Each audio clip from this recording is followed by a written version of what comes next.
This is the place where we talk about life and process all of the stuff and the goblins in your head and other people's stuff that makes you miserable and a lot of stuff that makes us happy and thriving and the whole ball of wax right here. And we do that by your calling and us chatting. Let me give you the number right on the top here, 844-940-2774, 844-940-2774. It's the number to get on the program. And this is a show where we are developing herd immunity against dysfunction, one dynamic at a time. And as you change and as you grow and as you get stronger and as you get more resilient, it's a popular word for all this, you know what? Kind of that Velcro comes off of us and all of that dysfunction doesn't have the power to stick to us anymore like it used to. So let's do that. By the way, thank you guys for calling, the ones that do, because you really are the sort of the heart blood of this program. Heart blood, blood, I don't know. Blood flows everywhere. You're important. How about that?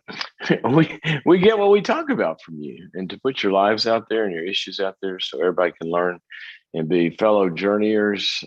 That's a cool thing. And we thank you. And for all of you on the platforms, Facebook, YouTube, Instagram, Twitter, everywhere, as you join in and make comments and get in conversations, there's so much support that goes on there.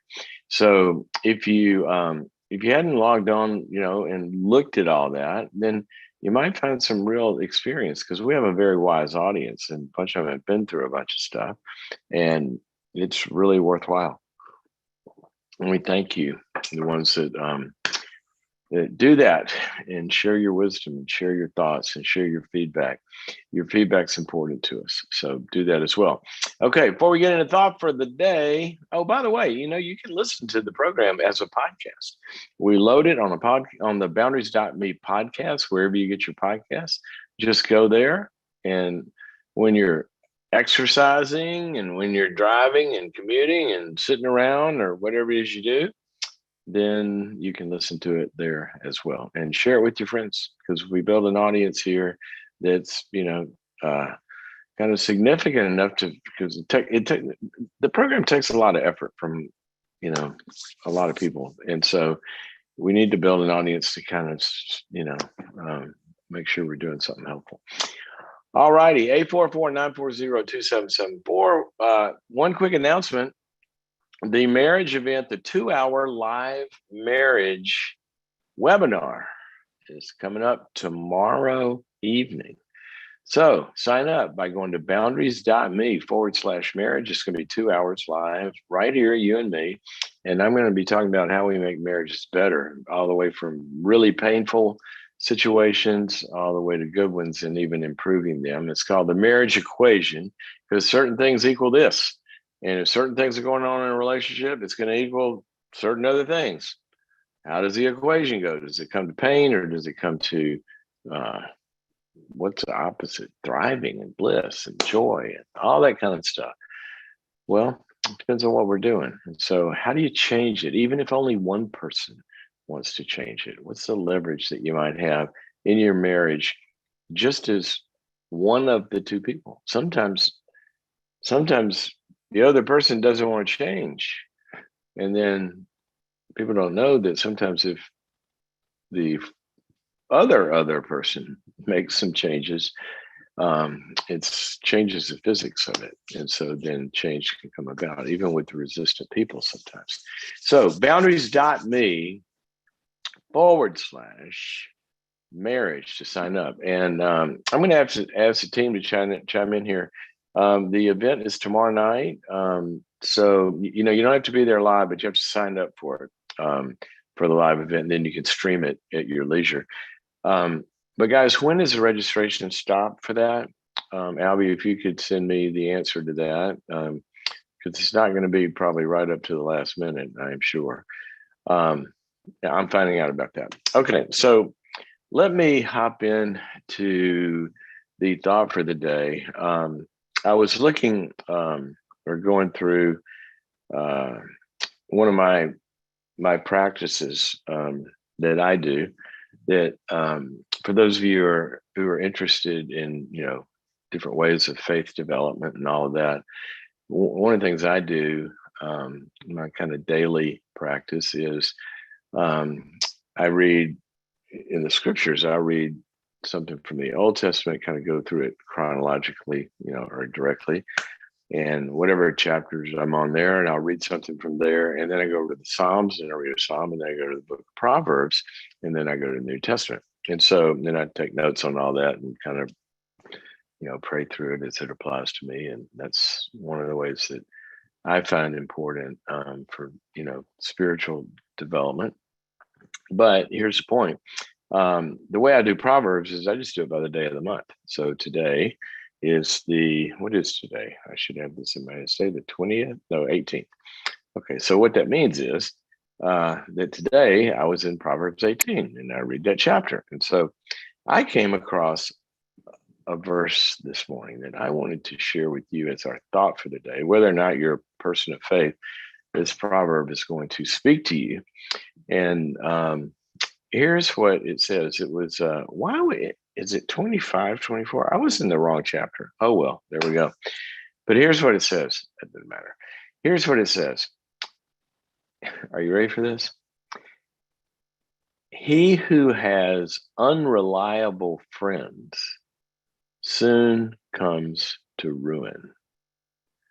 But there's a friend who sticks closer than a brother. Okay, I'm going to read that again. He who has unreliable friends soon comes to ruin. But there's a friend who sticks closer than a brother. So let's talk about the first part of that. Unreliable friends. Think about the word rely. Now, why, where I come from, I think this verse was inspired by God, or it wouldn't be in his book. So why would God say that? If God says this and wants us to, if you don't have reliable friends, you're going to come to ruin. Why in the world would that? How would that be true? Well, it would be true if ruin is my life it's just good things get ruined. They don't come to fruition. I don't get where I'm trying to go. I don't, I think of the word ruin in part, not that only bad things happen, but the good things don't happen.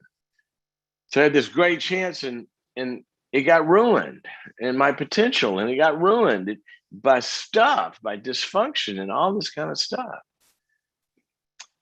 Now, what in the world does that have to do with friends?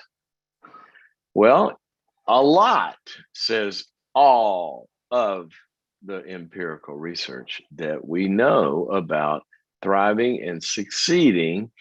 The number one factor in all of that research, in fact, Harvard just came out with another one of these.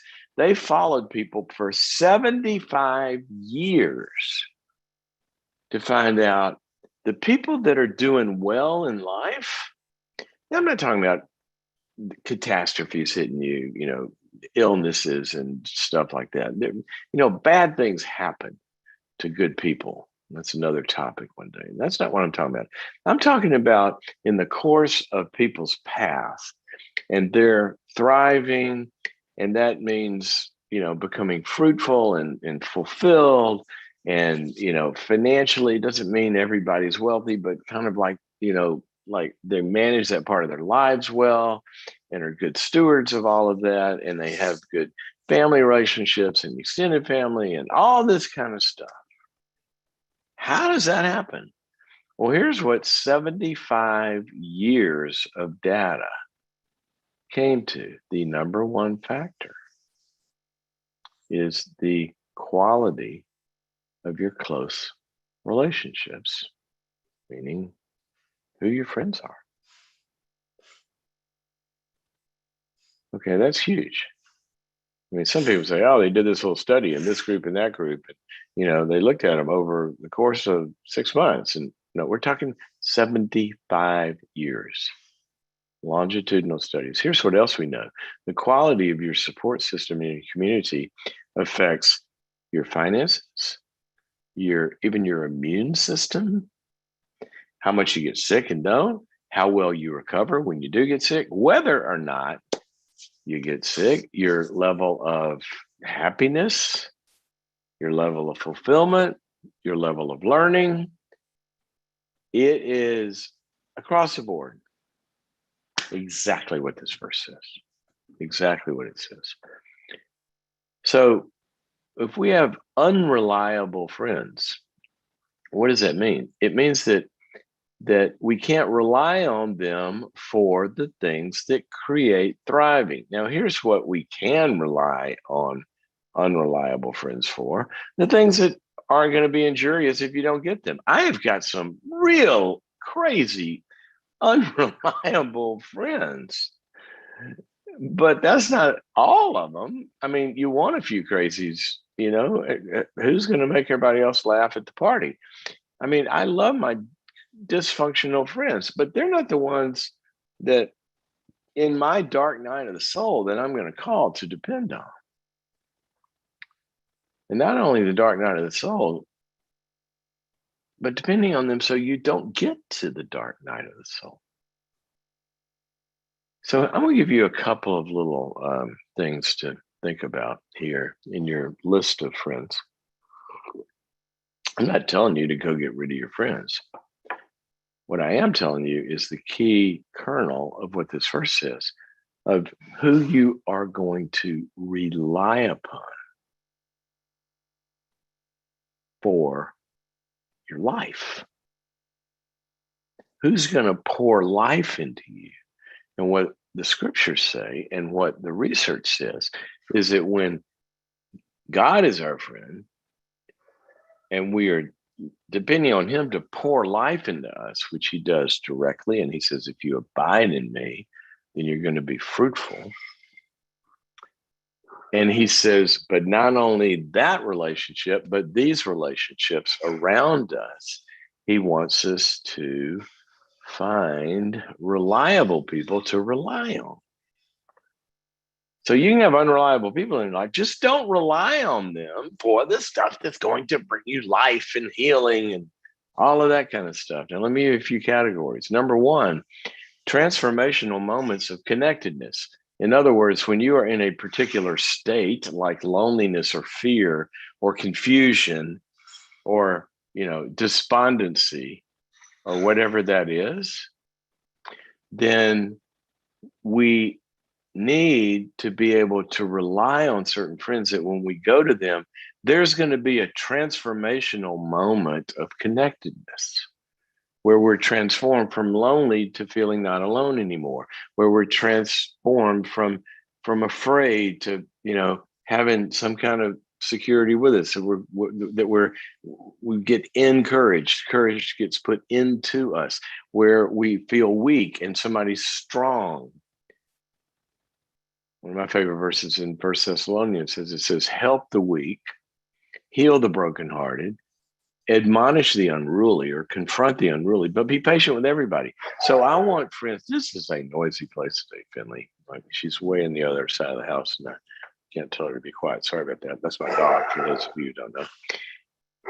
Those three things, sometimes we're weak and we need somebody to come alongside and hold us up. If you've ever lost a loved one, you can't hold yourself up as you go through that grief. Heal the brokenhearted. When you've got hurt and woundedness, there needs to be a place to process that with friends. And to confront the unruly. Sometimes, we need friends that will look us in the eye and say, dude, stop it. You can't keep doing it. This is not good. We need to be corrected. And Proverbs says, if we're wise, we will love the person that corrects us. Some people don't want friends that correct them.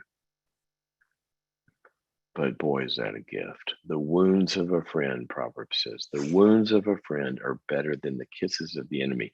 So do you have friends, a circle, that when you are weak, they make you strong? When you are hurting, that they can heal that and sit with you in it and transform it? That when you are off the mark somehow, that they will correct you. Let me give you a few more things. How about modeling? Friends that model for us, they become mentors to us. I know in my life, there are a handful of mentors that pretty much going all the way back to the very beginning of trying to figure out adulthood. And they came alongside. And in fact, my mother said one time, I would have been in my 30s or so. She goes, you know what? You've done a good job at replacing family with friends. And meaning they lived across the country. I live in California. We're kind of talking about, don't get to see each other as much as we would have wanted. And she said it kind of tongue in cheek, but she said it was a compliment as well, that she's going, I'm glad these people have adopted you, because we really were scared, and what your chances were. I think it's kind of what she was saying. But I had mentors in my life that did that. That's why it's so important that you are intentionally building this circle. So that's what I want you to think about today. And not that you get rid of your unreliable friends, it's just that you just don't rely upon your unreliable friends. You rely upon the ones that have something to bring to the party. They've got connection, they've got freedom and responsibility, they've got mentorship, and not everyone is going to have everyone. I got a couple of friends. If I'm bummed out and really hurting in some way, I know who I'm going to call. If I need somebody to teach me something or get advice from, I'm going to call somebody else. It's not like everybody has all the talents and the gifts. It takes a village. Like, there's a book about this research. I think it's called The Village Effect. Well, I want you to build that. If we're going to establish herd immunity, we have to be a community to do that. And I mean herd immunity against dysfunction, like we talk about it here. The fabric of your community is everything. It's everything. It's the arms you fall into. It's the safety net. And when that fragments, then we don't do well, as this proverb says. Okay, so you know what? I just thought of something. If you want some help on this, go to boundaries.me. I've got several courses up there that apply to this. There's one about your people picker, what you're looking for, how to build this kind of community. There's a bunch of stuff on there on safe people and unsafe people, how to know who you can depend on and who you should pick and what you need in relationships. So to look at those courses, go to boundaries.me and become a subscriber, and you'll have access to all of those courses. It's like a graduate school for people that don't want to go to graduate school. It's not a degree program. It's just a equipping in life. All righty. So let's go to the phones and let's talk to April, who is listening from the podcast and watching on YouTube, sounds like. So April, welcome to the program. Thank you. I really, I did think I was going to be nervous, but I'm really happy to be able to talk to you. Thank you. Well, it's good to have you here. You don't sound nervous. Sounds like just one more phone call, right?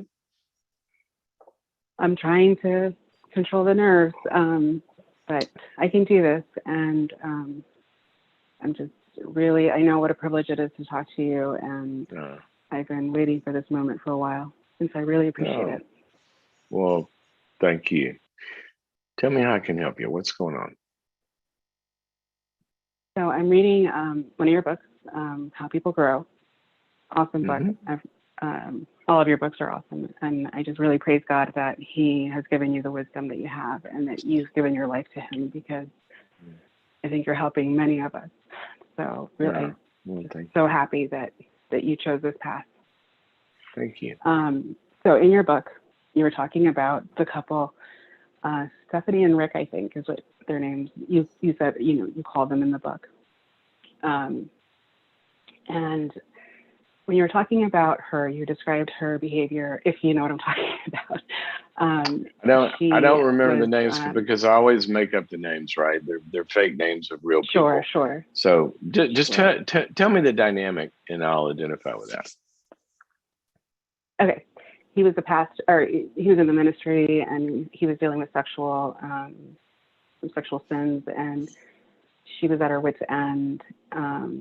and it was about how she was making him feel underperformed and nagging him, and he was feeling like he couldn't do anything. And he was under the weight of his sin, um, and wasn't understanding that. I think what hit me the most was when you said he wasn't understanding that what she needed was security and safety, and she didn't understand that what he was going through was pain and insecurity. Is how I Okay. understood it. All right. So what is I think I know the one you're talking about. Uh, but they got in these fights, and neither one of them could get to the. Let's just call it this: that they were getting these fights about certain issues and each other. Whoa, that was loud. And I'm sorry. but neither one of them was getting to the underlying vulnerability of how they were hurting each other. And so when That's they right. got there, and out of the attack, the defensive, when we're hurting, it's natural for us to strike out against the one that's hurting us. But a lot of times in marriage, each one is striking out against each other in an argument, and nothing good is happening. I mean, the only good thing, it's not good, but the way that they're trying to kind of win from the power position, screaming at each other, and you're not going to get anything cured until each of them can go into a vulnerable place, and it has to be safe to do that. And that's what a counselor can provide a lot of times. So I think that's what you're talking about. So what is the question then? That is. So I identified with her. I'm being venomous right now. And I know that he's in pain. I know he's hurting. I know his backstory. Obviously, I know his trauma. Mm-hmm. But there's so much in our recent past that I'm angry about. And I know that, and I don't want to be vulnerable because I do want to kind of stick it to him, and I want him to know the pain that I've been through. And I'm just so angry that I know that my anger is me allowing this to go for so long, and feeling like I've squandered so much of my life being in denial of my pain. And so he's hurt you for a long time. He's hurt you for a long time. Yeah, we've been together 15 years, and about that whole time it's been. And how old are you? 43. 43. Okay. So tell me the question. I think I understand the dynamic. What's the question? I desperately want to get from venomous. I just want to get to the point where I can be compassionate about him and into the forgiveness part. Well, is it ongoing? Is it ongoing now? Is he hurting you on an ongoing basis now that it's still going? It's hard to get to forgiveness if something is current. Forgiveness has to do with the past. And forgiveness doesn't equal trust for the future either. So it's not like when we talk about being forgiving or getting to compassion, it's not like, let's just open ourselves up to continue to be hurt and to be abused. That's not what we're talking about. The first order of business is to ask the question, is he currently doing the things that are hurting you, or are we talking about the past? I think he's currently, I feel like, not taking responsibility, which hurts because the actions that he takes affects me and our kids and our future. Okay, but hold on a second. I don't know. I still don't know the time frame. He's not taking responsibility for what he's done in the past, and so you can't heal. Oh yes, no, he's not. Or he's doing things currently, the same things. Nothing has changed. I don't know which one you're talking about. You follow me? I understand. Does that make sense? I do. Yes.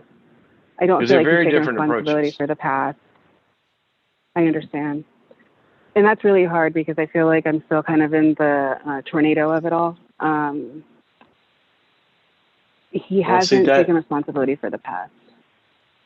Okay, but then there's no tornado. The tornado has gone through and he's not doing it anymore. And you got to deal with the anger of the hurt. Or is when you say, I feel like I'm in this, is it still going on? Yeah, I would say it's still going on. Okay, well, that's different. I mean, Right it's now, both. Like, this yeah, is why this is why I'm saying this, because there's a lot of people listening, right? And sometimes, right. there is no, there's no doubt that for a couple to heal where there's been great hurt, there has to be getting to vulnerability. And I think that this would be the way I was answered. Is that kind of your question? How you get there? Yes. Oh, yes, for myself. So what I'm hearing you say is that there might just be this other dynamic that I would have to recognize first, and that is Wait, if it's currently happening, yeah, then that's let me different just because let me just answer it this way. I'm going to put you on hold because there's a lot of background noise and stuff, but I'm going to answer your question. So just hang in there with me, and I'll answer it. Okay?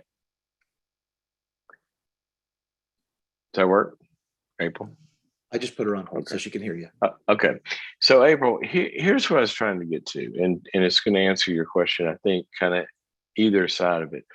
And this is a great question. It's a very important question. I'll be going into this on the marriage event tomorrow as well. Which, by the way, I did get the answer. If you want to join us, you got to sign up by 3 p.m. Pacific time tomorrow. So you have a little time there. So April, what you're asking is really, really important because as you describe it, and I don't know what he's done, I don't know what the behavior is and all of that, but there's been a lot of hurt for a long time that he didn't take responsibility for. And what that does is it just wears somebody down over time. And their heart goes into a progressive kind of moving from, you want something, it doesn't happen, you get hurt, then there's an initial protest of that. And that's the anger of fighting that because it hurts. And then if it's not answered after a while, that's when it gets into danger because you go into a giving up hope and then you detach. Well, you're still in the protesting part of this. You're saying, this isn't right. I hate this. This makes me mad, which actually is a good thing because it says you haven't unplugged yet. And I would say to him, damn it, listen to your wife's protest because that's a cry that you matter and what you're doing matters. And she wants you and she wants you to hear this, right? And we have to say to men, a lot of sometimes women as well, but a lot of times to men is where I hear this, that they take a wife's protest as criticism when it's actually expressing hurt from whatever's going on. So you're still protesting it, saying, I want this to be different. This should be different. And all of that. Now, if that is going on currently, that the behaviors, you can't get to the vulnerable place.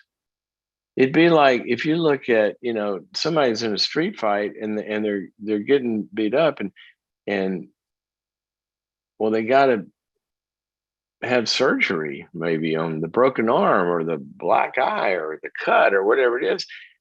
Well, to do that, you can't get surgery while you're in the fight. You got to stop that and get to the hospital where it's a safe place.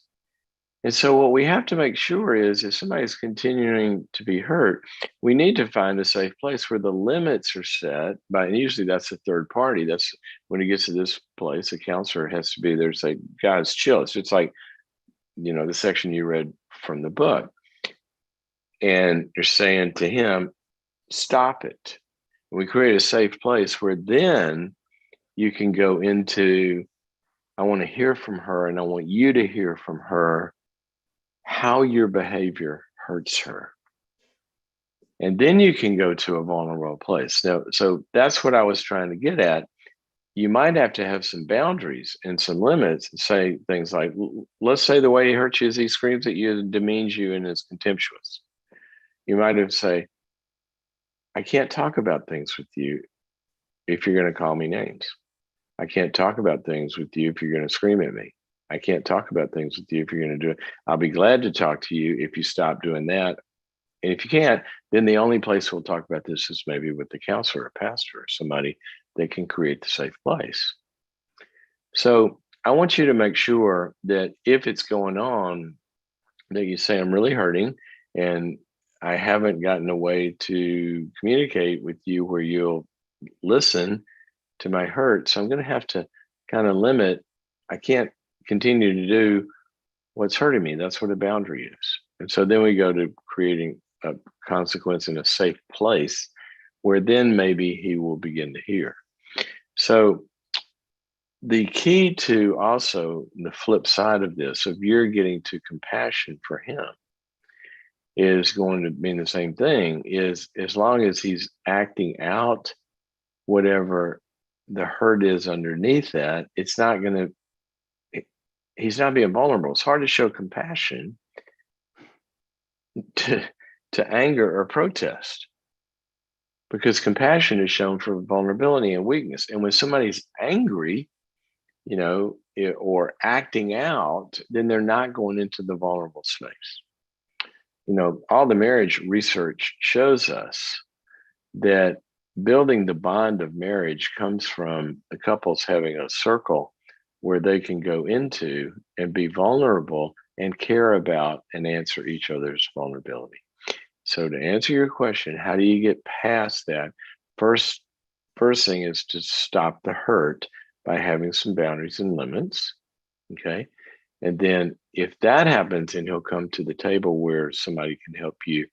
What I would want you to do if you guys were in my office, I would say to him, look, Joey, I just want you to listen. Okay. I don't want you to negate. I don't want you to strike back. I don't want you to excuse. I don't want you to do anything. I just want you to listen. And then I would say, April, I want you to tell him what the pain is like. And when you get into the vulnerability and you express the pain, and couples aren't arguing, if he has a heart somewhere, then that's going to get him out of his own self. This is what you do in an intervention, for example. And he'll see, for whatever reason he's doing what he's doing, he'll see the pain that he's causing. And hopefully that begins to be the first step. So that's kind of how I would look at it. I'm sorry that it has gone on that long, and I hope that helps. Thank you for your call. Okay, let's go to Don, who's calling us from our YouTube audience in California. By the way, if you watch the program on YouTube, remember to hit the bell, because that gives you the notifications that we're live, and also to hit the like or subscribe or however that works. The team can tell me how you do that. But anyway, just trying to ensure that you can continue to get it. Okay, Don, what's going on, man? Yes, sir. Thanks for taking my call. And I did see you were live today because I hit that bell. So it was definitely useful. Yeah, there you go. So I have been dealing with some really overwhelming social, I'm not sure the word to call it. It could be self-consciousness, could be social anxiety, could be just insecurities, some sort of fear reaction. I don't know. But whenever I'm around people, it doesn't have to be like an attractive woman. It can be a stranger. It can be a child. It can be my own family members. But any human being that I see, I can't look them in the eye. I feel depressed. I feel sad. My eyes gloss over. My face twitches. I feel so unbelievably self-conscious and overwhelmed with insecurities and anxieties and depression and sadness and even some kind of self-hatred. And it's just really destroying my ability to do so many things. Yeah, Don, that's so I don't know what to do. That could end up in a really isolated place. Right? Yeah, I don't know what to do. Are you there? Yeah, Don, fill me in a little bit. How long has this been going on? When did this start? Yeah, I know the day when I first sort of felt it happen was, I think it was August of 2017. So up until then, you didn't have any insecurity around people, and then one day it just kind of started? Growing up, I was always extremely extroverted. I was super comfortable with public All speaking. right, so that's fine. So what happened in 2017? Were you just interacting normally, and then these fears came from nowhere? Did you have any sort of, yeah, any trauma going on? Any big losses? Any big something happened around that time? Not really. I mean, I did have a relapse. I'd been clean and sober for a couple of years, and then I had a relapse. But that was a couple of months before this happened. And then, I was just sitting there eating lunch, and yeah. Okay. Well, did the relapse? Did you get sober after the relapse before this happened? Yeah. You did. Okay. Yeah. Now, what did you attribute the relapse to?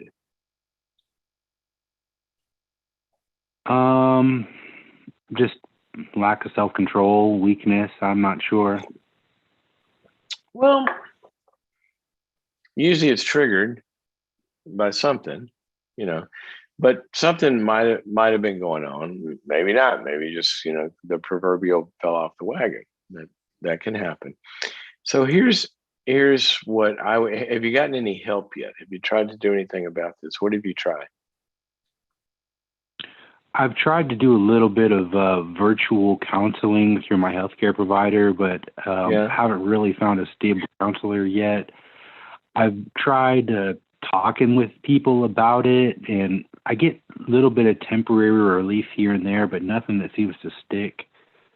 When you say talking to people, these friends, do they give you advice? Do they know anything about this? Well, do they know what they're doing? Like I was dating a girl for a couple of years, and she was studying psychology, and I would talk to her about it and be as open and as I can with her about it. But I can't say that it really helped that much.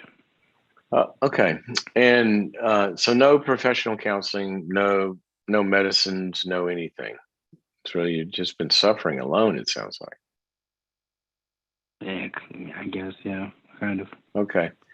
All right. Well, based on what you've said, you had this kind of gregarious, no social anxiety, no people phobias, no anything for most of your life. And then you apparently had gone through some recovery and had been in recovery and you gotten sober.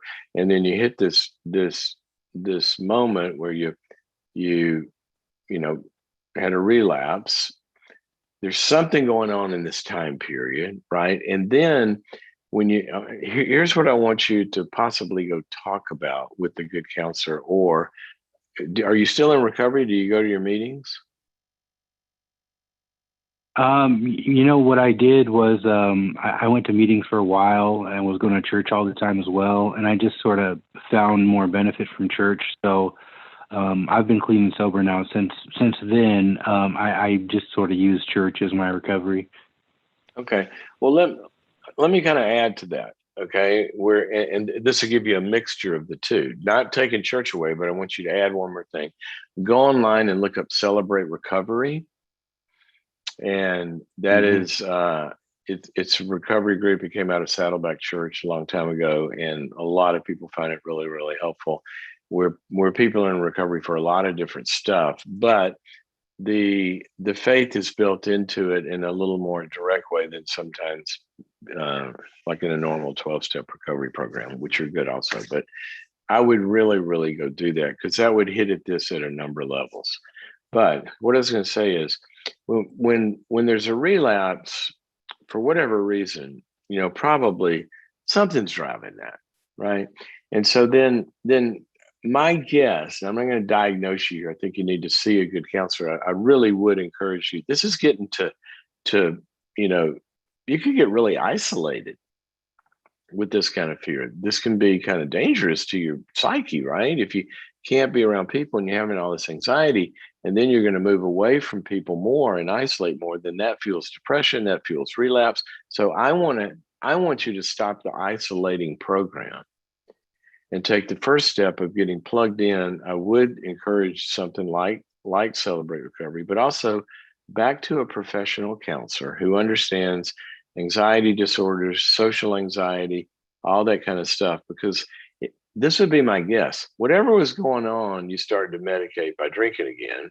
And then you got sober and you didn't have, the medication, right, of using substances. And so whatever's going on inside that needs to be processed started kind of like, blipping up and screwing with your brain. And you start to get these thoughts, and then the thoughts begin to snowball. And then you become afraid of the thoughts that are afraid of the thoughts. And then everything becomes a stimulus to get the anxiety, from your fear systems of your brain. It gets it going, and then we move away to relieve it, and then it gets reinforced, and it's a never-ending cycle. So I'd want you somewhere where you're processing this, and what they would do is help you to gradually kind of lean into it, but also to find what's driving it underneath, and then begin to be able to monitor your fear of the fear. Because right now, the fear of the fear, if you get close or get around a person, you're going to feel this. So what do? You stay away, right? Isn't that kind of what's happening? Yeah. Yeah. And so it's a monitoring internally of these automatic thoughts and beginning to normalize those. And what I'm going to do, and I got to run and get to some other callers, but you've helped here, I think, a lot of people, Don, because a lot of times people find themselves in life, and it's just one day this thought occurs, or one day they start to have this feeling, and then it comes back, and the more it comes, the more they get worried about it. The more they get worried about it, the more it comes, and it kind of snowballs into an anxiety disorder. So here's what I'm going to do. I have an entire 2-hour workshop on basically kind of all kinds of anxiety disorders. And I'm going to gift that to you. I want you to stay on the line. I think it's called Overcoming Anxiety. But I'm going to give that to you. And the two things I want you to do is, if you can, look into a Celebrate Recovery group or some other one, because that's going to be a place where it's safe for you to do the two things you need, which is to be around people and let the fear be present while you're around them, because that's going to desensitize it. And then a counselor can help you get to what's going on inside that's coming out in this way, and how can you begin to kind of reorient yourself. The title of the workshop we're going to give you is called Outsmart Your Anxiety. Outsmart Your Anxiety. And for the rest of you, that's available on boundaries.me. If you go check it out, you can find it there. So Don, that's what I would that's the way I would initially approach this. And sometimes, I would also really encourage you to go see a good psychiatrist, because with some kinds of, and so this, it's possible it's going down a progressive, kind of snowball thing. And sometimes that can be coming from an overactive, fear system in the brain, and some kinds of medications. Now, I'm not talking about tranquilizers. Okay, I'm talking about another class of medicines that can, called SSRIs, is what's generally used in this, that can kind of calm the fear part of your brain that's overactive down to normal. And a lot of times that's of great help, but that'd be a doctor's decision on a good diagnosis. So that's what I would encourage you to do as well. Okay, guys, our brains can outsmart us. The reason I entitled that workshop Outsmart Your Anxiety is because when you are afraid, and when you have an irrational fear, like Don was describing, he said even when he's around a little kid, they can be afraid. Well, the little kid's not going to hurt you, so let's call that being afraid of something you don't need to be afraid of, like airplanes, for example, or leaving the house or something like that. What's happening a lot of times is the brain is producing thoughts, and those thoughts get taken seriously. And then you go, oh my gosh, what if something might happen? And then you take that seriously. And something, oh, what if this, what if, it becomes a snowball. And that's your overactive brain. And the reason we call it Outsmart Your Anxiety, because right now the anxiety is outsmarting your smarts. And so that's why we have to get into observing that and not joining it. And once you begin to learn how to do that, then it calms down because it's not getting reinforced anymore. And that's really important part of overcoming anxiety. Okay, let's go to Grace, who's calling us from Florida, and she listens, it looks like, on Facebook and Instagram. And I don't know what the other one would be. Albie, you'll have to tell me that. But she's got a dating question. Oh, the podcast. Okay, so you listen to the podcast as well. Grace, welcome to the program. Hey, Dr. Cloud, thank you. Yes, You're very I have welcome. a dating question. Okay, are you out in the So my wind?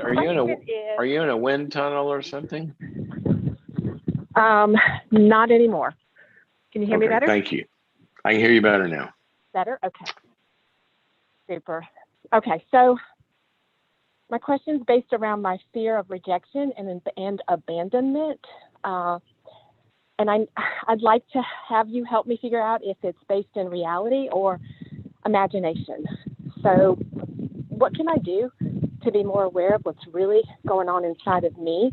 Because I am aware that it is what's going on inside of me that's allowing me to follow that train of anxiety. And with that said, how can I get to a place of trusting not another person, but myself, my feelings? Okay, before you say anything else, we'll just make a comment about what you've already said. Okay. I thought because I want, this may apply to you and may apply to others. I thought what you were going to say was, how can I get to a place where I can trust that I'm not going to get rejected or abandoned, right?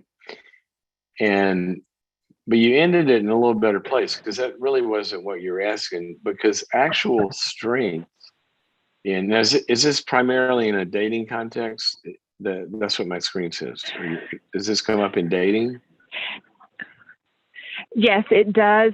And just a really quick blurb from past, I'll call it trauma, from abandonment from childhood parent, as well as a long-term marriage. Yeah. Okay. And right. rejection and abandonment. Yeah.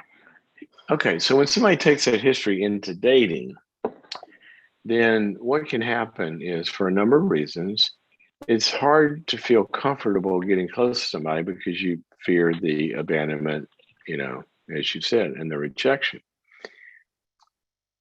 And so sometimes people say, well, how can I know that they won't abandon me or reject me? You can't, and that's not the answer in dating, right?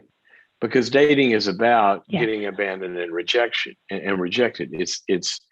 It's shopping. I mean, you're going to meet a lot of different kinds of people, and you're still dating. So that a dating relationship Totally agree. could end. So we can't have the cure. I agree. Totally. Good, because then if you didn't agree, this is what a lot of people do. If they didn't agree, then from the first date, they get really clingy, right? They get really clingy, and then they drive the person away. Yes. So you don't want to do that. Yes. All right. So no. So the first thing in the dating thing that I would say is you got to kind of train yourself. I'm just dating, and this I'm just getting to know this person. This, I might end it, he might end it, until it gets to a certain place where you're kind of, committed to not doing that. So having said that, here's what's happening, as you rightly understood, that you've had a history and I'm going to go away from dating to primary. You've had a history of being abandoned in primary relationships, correct? Mm-hmm. And who would that be? Yes. Both of your parents were alcoholics? Both parents. Both. One was an alcoholic, and one disappeared. When I say disappeared at the age of 7. Wow. Which one disappeared at 7? My father. Your father. Okay. So, yes. So here's what's happened, right? You've, the deepest thing that builds a human is their ability to bond and to attach and to find security in our primary attachments. That's why I use that word primary again, okay? Because that's how we're designed. Human security comes from relationship with God, relationship with primary others. Primary. In other words, when you see a kid and they have a secure attachment at home, they go out on the playground. Well, if Johnny out there rejects them, what do? They go, Johnny's an idiot. And they run back home and they go, Mommy, Daddy, Johnny's an idiot. Because they're not afraid of Johnny abandoning them, they're rejecting, and that the lights are going to go out because they got a secure attachment, a primary attachment at home. Right? Yes. So here's what happens. People are growing up, and the relationship that's supposed to become the primary safe bubble of life, that gets drunk and passed out when you need her, it sounds like, or he up and leaves, never to come back. And so the deepest parts of you are asking, is my primary security going to leave me or not? And I'm afraid it is. And when I get afraid, I do things, right? And then I get scared, and then my system gets scared, and then it gets all amped up. Well, then you go into dating, because there's still that unanswered primary question. A dating relationship comes along, and all that gets transferred onto this person or these few people, and then it gets replayed, and your system starts to replay it again. So, we got to stop that cycle. Now, how do you stop the cycle? Well, you go back to what the real problem is.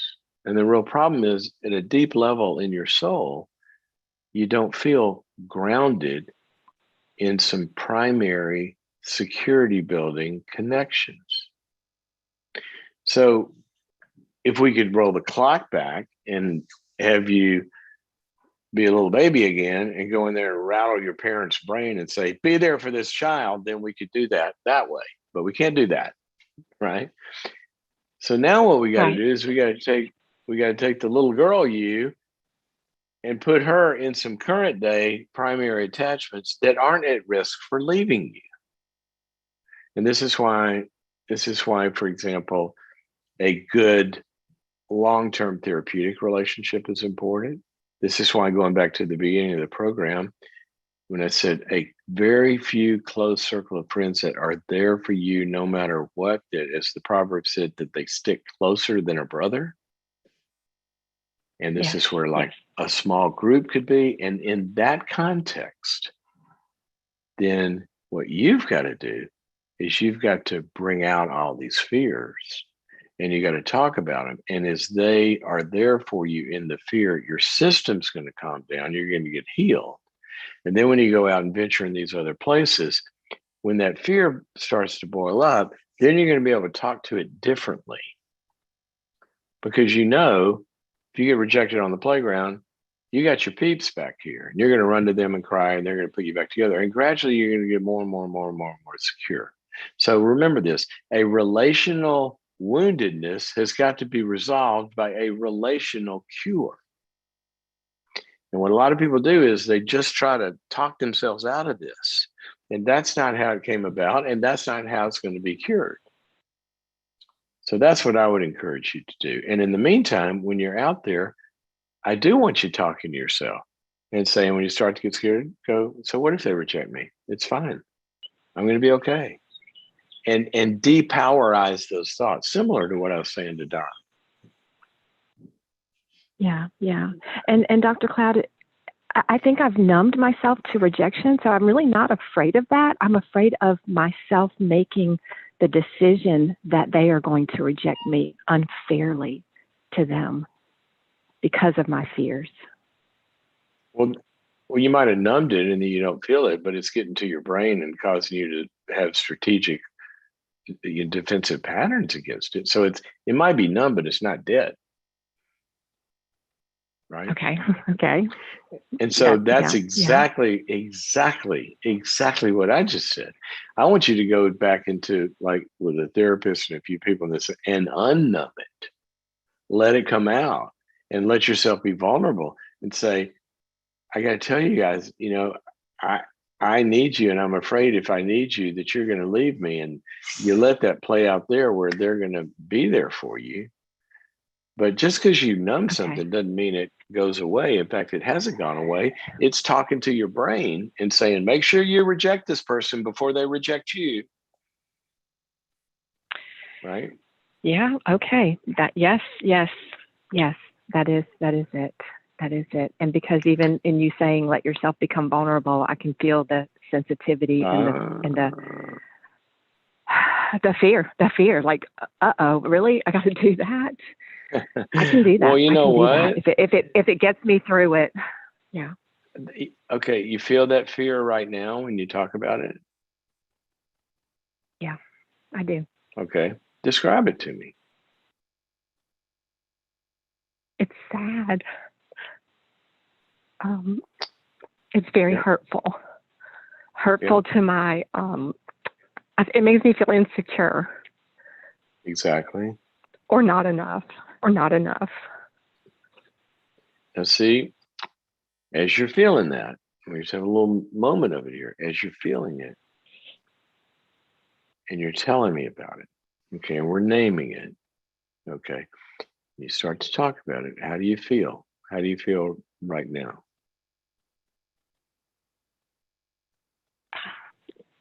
Not enough. I don't know how to get to a place of being enough for somebody not to walk away. And that would make anybody scared. If we had to be enough, what's enough? We never. Can you imagine a little child saying, "Oh my gosh, I better be enough for mommy not to walk away"? How the hell are they ever going to accomplish being enough? But that is what I grew up with. Always try harder, always do better. But it's never enough. It's never enough. Yeah. So as you're talking about that fear, I want you to just notice something. So just a little example. You notice something. You're talking about that fear. You're not performing for me, right? You're being afraid. In fact, You're being vulnerable. Okay, now I and all of us, we're still here. Right? Can you notice that? Yep. My opinion of you hasn't changed any. Okay, now what does that feel like when you notice that?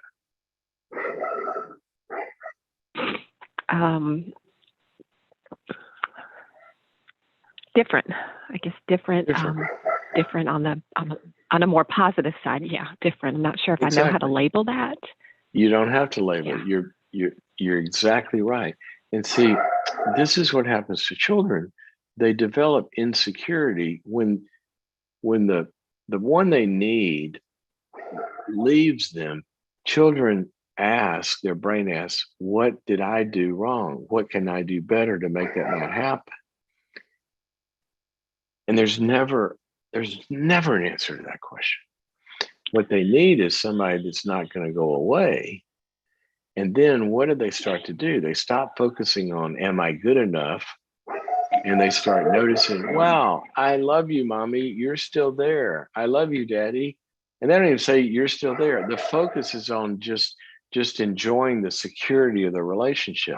And then you can stop questioning. And that's why I said exactly what I said, that I want you to have a few people that you don't have to be enough to get them to stay, because they're going to stay because they love you. That's what I want for you. And what you notice in this little, even tiny little example, your brain started to calm down a little bit. And when you do that over and over and over, then the outside world becomes kind of irrelevant because you got your peeps. And as one of my favorite verses says, you've got your heart knitted together with people that love you. And that's a strong, strong, strong place to live life from. That's what I want for you. True. Okay, thank you. So do that, and make sure you pick good ones. And we'll go suggest that you read Safe People, or log on to boundaries.me and look at the course there on your people picker and how to pick these people right and get in a good place to do that. Okay, Alrighty? I will do that. Thank you so much, Thank Dr. you Cloud. All right, thank you. Thank you for your call. Oh my gosh, we did it again. We got to the time limit before I feel finished. I mean, I could talk to you guys for a long time because you talk about, you know what I love, and this is kind of back to the beginning of the program. Let's talk about the kind of people you want to surround yourself with in some of these more vulnerable areas. Vulnerable people. You know, in an alternative universe, just, you know, if you go to Don, for example, and Angela or April, I'm sorry, Grace. What am I trying to say? The people we talked to today. I can't remember everybody in order. Sorry. I would feel really, really comfortable if we said, okay, guys, listen to the program. Let's go start a small group, me and you guys, and we're going to talk. You know what? I would feel pretty good in that group. Not leading it. I'd feel good as a member. And the reason I would feel good as a member is in each person that we talked to today, one of the common threads, there were two that were really important. One of them was a sense of vulnerability, where they got to the real stuff that was bothering them. There's a sense of vulnerability, but there's also a sense of ownership of, and you could hear them, you know, I tend to do this. I tend to fear this. I, in a good way, that they're saying, I need to look at myself and how I need to grow. And certainly there's other people that are hurting me. You know, we saw that. Everybody's naming the others, but they're not stuck in the blaming so much that they're not looking at what do I need to do. And what I'd love to be in a small group with these guys, because we would talk about, here's how I'm hurting and here's what I need to do different. You put those two things together. Now, certainly there's people out there that are hurting us, but we can't control another person. What we can do is say, I am hurting, and if somebody else be there for us, that fixes the hurt. And number two, what can I do different? Well, I can go down a different path that doesn't give this person the ability to do that. And when you have those two things, when you have vulnerability and ownership, that's pretty good little beginning group of friends. So if all my friends disappear for some reason, we'll call you guys. That's how I feel about this audience. So we thank you, our team, Jessica, Albie, Greg, the ones that work on the show, and yours truly here. And said this in a while, but when I go to Facebook and YouTube and Instagram and Twitter we get a lot of notes on the customer service email channel, where you guys display that vulnerability and your just how involved you are in the growth process. I'm really grateful for this audience, and so just want to thank you guys for all of that, and keep it up. And that's what we're going to keep doing. So I think, as far as I know, we'll be here tomorrow at kind of the same time. Yes, we will. All righty. Okay, guys. See you tomorrow. Cheers. Bye.